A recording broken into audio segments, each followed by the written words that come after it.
पहला हमारा पॉइंट है ऑब्जेक्टिव ऑफ मार्केटिंग में कस्टमर सेटिस्फैक्शन।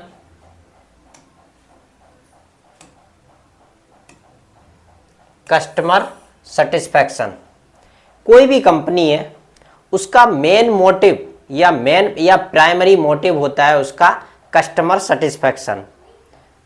कस्टमर सेटिस्फैक्शन, जैसे मान लीजिए ए कोई प्रोडक्ट है, उस प्रोडक्ट को बी व्यक्ति यूज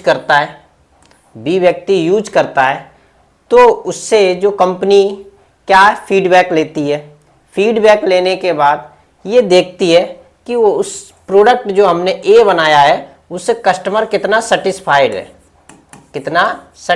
है, ये मेन ऑब्जेक्टिव होता है उसका। और दूसरा क्या उसकी नीड फुलफिल हुई है या नहीं हुई है। नीड का यहाँ पर मीन्स है जिस पर्पज से उसने जो प्रोडक्ट खरीदा है वो उसका पर्पज पूरा हुआ है या नहीं हुआ है, जिसे हम कस्टमर सेटिस्फैक्शन कह सकते हैं। लेकिन इसमें भी बहुत सारी, जैसे कस्टमर की प्राइमरी नीड्स क्या थी, सेकेंडरी नीड्स क्या थी, ये बहुत सारे ऑब्जेक्टिव उसके चलते रहते हैं जो कि हमें कस्टमर सेटिस्फैक्शन में स्टडी करने पड़ते हैं। चलिए नेक्स्ट स्लाइड देख लेते हैं। इंश्योर प्रॉफिटेबिलिटी, दूसरा मार्केटिंग का दूसरा ऑब्जेक्टिव होता है प्रॉफिटेबिलिटी इंश्योर करना। कोई भी बिजनेस हो रन फॉर प्रॉफिट, यानी कि बिजनेस के लिए रन करता है। और क्या है इसका सेम अप्लाई टू मार्केटिंग, और सेम यानी मार्केटिंग पे भी ये सेम अप्लाई होता है। जो भी मार्केटिंग मैनेजर रहता है वो मार्केटिंग की स्ट्रेटजी इस तरह बनाता है कि उससे क्या हो, उसे प्रॉफिट होना चाहिए। मान लीजिए कोई भी मान लीजिए श्याम नाम का कोई व्यक्ति है, वो बिजनेस कर रहा है, तो उसका प्राइमरी ऑब्जेक्टिव होगा कि उसे प्रॉफिट अर्न होना चाहिए, प्रॉफिट कमाना आना, उसके जो बिजनेस चल रहा है उसमें प्रॉफिट होना चाहिए। लेकिन क्या होता है, कभी कभार ऐसा होता है कि हमें मार्केटिंग स्ट्रेटजी इस तरह बनानी पड़ती है क्योंकि मार्केट में बहुत कंपटीशन होता है। अगर हमारा जो प्रोडक्ट पुराना है और उससे रिलेटेड मार्केट में बहुत सारे कॉम्पिटिटर्स अवेलेबल हैं, तो हमें इस तरह स्ट्रेटजी बनानी पड़ेगी कि हम उस स्ट्रेटजी का यूज करते हुए जो हमारे कॉम्पिटिटर है उनको हम पीछे छोड़ते हुए आगे निकल जाएं।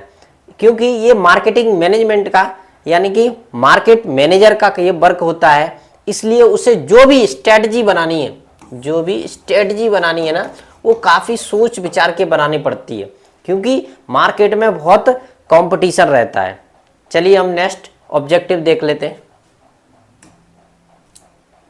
बिल्डिंग ऑर्गेनाइजेशन गुडविल, इसका क्या है यहाँ पर मीन्स है, it present a positive image of the product and the company to the customer.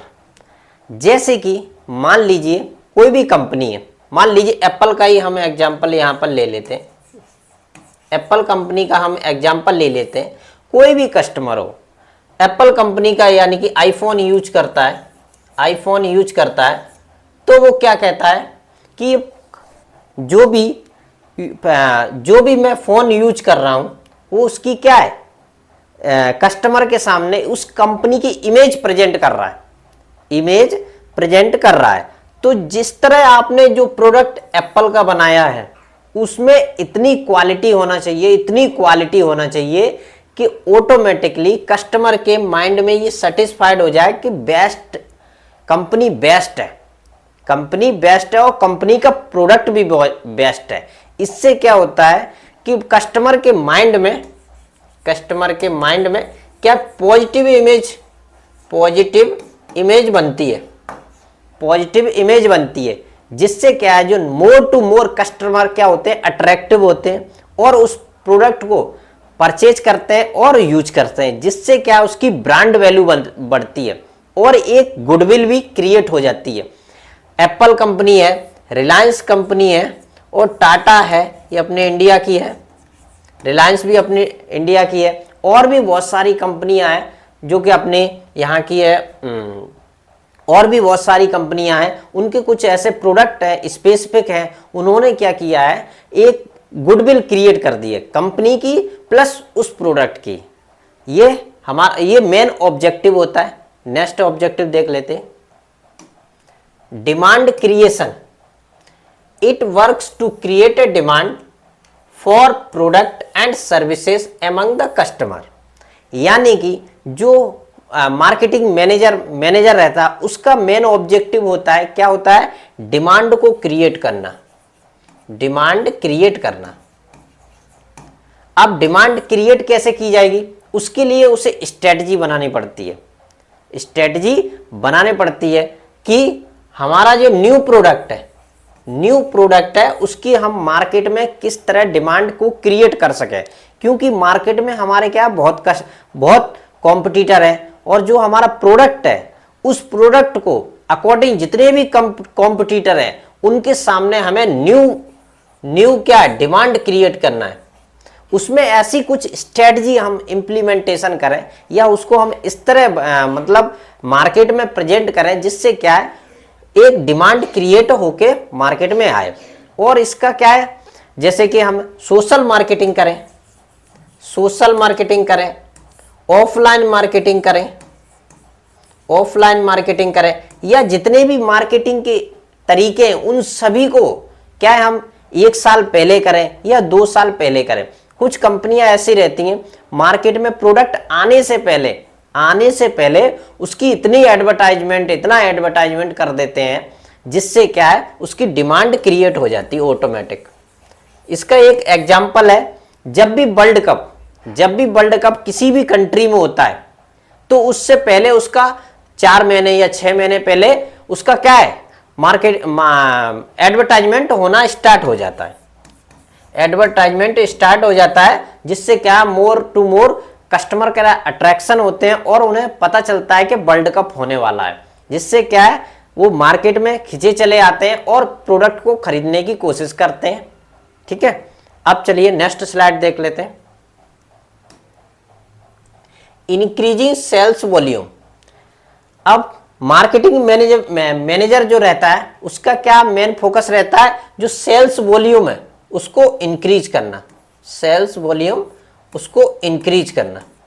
ये किस तरह होता है, इसमें क्या है, जो भी मार्केटिंग मैनेजर रहेगा वो उनके साथ कुछ वर्कर्स होंगे, जिन्हें हम वर्कर्स कहें या फिर मैनेजमेंट के एम्प्लॉय कहें, उनको कुछ पर्टिकुलर क्या दे दिया जाता है, टास्क दे दिया जाता है। आपको इस मंथ में मान लीजिए 10 lakhs का सेल करनी है, 20 lakhs की सेल करनी है, जिससे क्या होता है, एक सेल्स वॉल्यूम क्रिएट होता है, और जिसकी वजह से क्या है, रेवेन्यू भी जनरेट होता है। इससे क्या है, और भी कुछ, जैसे कि मान लीजिए किसी भी सेक्टर का रहता है, क्वार्टरली रिजल्ट आते हैं, हाफ ईयरली रिजल्ट आते हैं, उससे क्या है, सेल्स का देखा जाता है, सेल्स घट रही है कि बढ़ रही है। अगर सेल्स बढ़ेगी तो ऑटोमेटिक रेवेन्यू भी जनरेट होगा।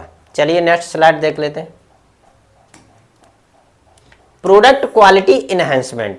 यानी कि मार्केटिंग मैनेजर रहता है, उसका क्या मींस, उसका क्या पर्पज रहता है, जो भी प्रोडक्ट बनाए जा रहे हैं उनमें क्या क्वालिटी होना चाहिए। तभी क्या होगा, जो प्रोडक्ट है उनका जब फीडबैक लिया जाएगा, तो ऑटोमेटिकली क्या है, फीडबैक पॉजिटिव आएगा। पॉजिटिव जब फीडबैक आएगा तो ऑटोमेटिकली मार्केट में उस प्रोडक्ट की क्या है, डिमांड बढ़ेगी, तो उसमें क्या है, हमें क्वालिटी में भी इंप्रूवमेंट करना पड़ेगा। और जो भी हमें इंग्रेडिएंट्स दिए होंगे, आपने देखा होगा प्रोडक्ट में साइड में कुछ इंग्रेडिएंट्स दिए रहते हैं, जिससे क्या है, उसमें यह पता चलता है कि उस प्रोडक्ट में है क्या और किस पर्पस से बनाया गया है, और उसका यूजर कौन है, यह भी इंपॉर्टेंट है। वो सब कहां से पता चलता है, हमें फीडबैक से, जिससे क्या है, मार्केटिंग मैनेजर रहता है, उसका ये सियोरिटी रहती है, जिससे वो आगे इसमें वर्क करता है। नेक्स्ट स्लाइड देख लेते हैं, create time and place utility. इसका क्या मीन्स होता है? इसका मीन्स होता है जो भी कस्टमर है, मान लीजिए कोई कस्टमर है, ए नाम का कोई कस्टमर है, उसको मुंबई में, मान लीजिए मुंबई में कोई भी प्रोडक्ट की जरूरत है, और वो प्रोडक्ट कहां पर, सपोज दैट मान लीजिए गुजरात में बन रहा है, ठीक है, और उस वहां पर उसने एडवर्टाइजमेंट देखा है, लेकिन मुंबई में वो वहां पर है, उस प्रोडक्ट को वो वहां पर खरीदना चाहता है, लेकिन वो वहां पर अवेलेबल नहीं है। तो इससे क्या है, जो मार्केटिंग जो स्ट्रेटजी है वो फेल हो जाएगी। इसीलिए यहां पर प्लेस शब्द का यूज किया गया। कस्टमर जहां पर भी है और जहां पर भी उसकी मार्केटिंग हो रही, पूरे भारत में कहीं पर भी, उस टाइम पर उसे वो प्रोडक्ट अवेलेबल होना चाहिए, ठीक है। और दूसरा, क्रिएट टाइम, और पर्टिकुलर टाइम पर होना चाहिए। पर्टिकुलर टाइम पे, जैसे मान लीजिए सपोज दैट उसे मान लीजिए डे में मान लो 2 बजे कोई भी प्रोडक्ट की जरूरत है, डे में प्रोडक्ट की जरूरत है 2 बजे, तो उसे वो 2 बजे वो प्रोडक्ट मार्केट में अवेलेबल मिल जाए पर्टिकुलर।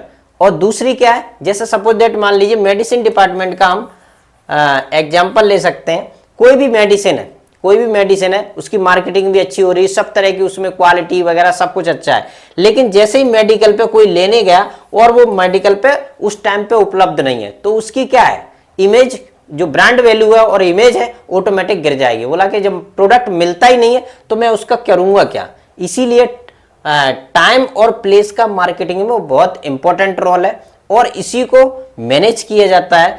और जितनी भी मार्केटिंग स्ट्रेटजी है, जितनी भी मार्केटिंग स्ट्रेटजी है, इन्हीं जो ऑब्जेक्टिव है इनको फॉलो करती है, और अपने जो भी उनका टारगेट है उसको फुलफिल करती है।